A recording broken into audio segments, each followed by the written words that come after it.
It's possible for you to live your dream. It's necessary that you associate with winners, that you work your system, that you are relentless, that you never give up. It's you. You've got to take personal responsibility. You've got to make it your personal business to make it happen. And you've got to resolve within yourself that I can do this, that it's hard, but you've got to say, I'm the one. I'm the one to make this happen. I'm the one to become successful in this business. As you work to help other people to become successful, that feeds your success. But you know it's going to be hard, but find out what will make it worth it for you. I told Mr. Washington I wanted to become a disc jockey. Someone asked me to tell this story. And he said, Les Brown, he said, if you want to do anything worthwhile in life, you've got to be hungry. And so I started working to develop myself. He said, I want you to practice every day being a disc jockey. I said, but I don't have any job now. He said, it doesn't matter. He said that it's better to be prepared for an opportunity and not have one than to have an opportunity and not be prepared. So every day I was working to develop myself. And that's what you must do. And as I was working to develop myself, I applied for a job as a disc jockey, WMBM on Miami Beach.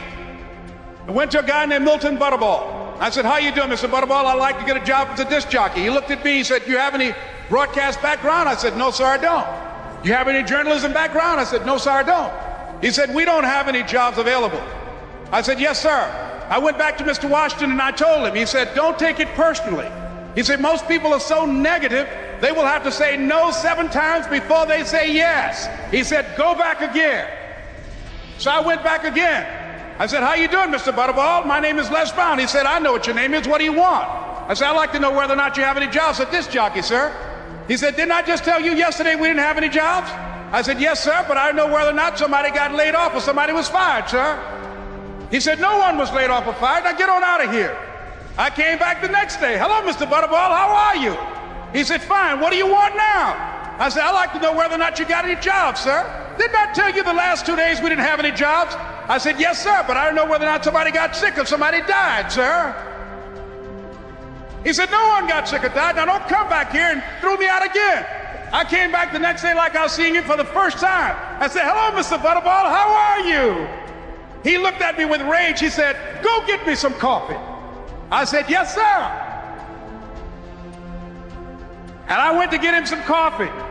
After a while, I would get their lunch and dinner, and I would go in the control rooms and take the disc jockeys their food, and I would not leave until they would ask me to leave. Then they started trusting me to pick up entertainers that came to town. Entertainers like the Four Tops and the Temptations and Diana Ross and the Supremes.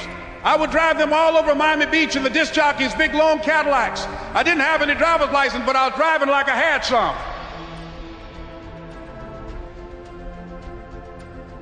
And one day, one Saturday afternoon, while I was at the radio station, a guy named Rock was drinking while he was on the air. I was the only one there, looking at him through the control room windows, walking back and forth, young, ready, and hungry. Pretty soon the phone rang and it was the general manager. And I answered the phone. I said, hello? He said, Les, this is Mr. Klein. I said, I know. He said, Rock can't finish his program. I said, I know. He said, would you call one of the other DJs in? I said, yes, sir. I hung the phone up. I said, now he must think I'm crazy. I called my mom and my girlfriend, Cassandra. I said, y'all turn up the radio and come out on the front porch. I'm about to come on the air. I waited for about 20 minutes, and I called him back. I said, Mr. Klein, I can't find nobody.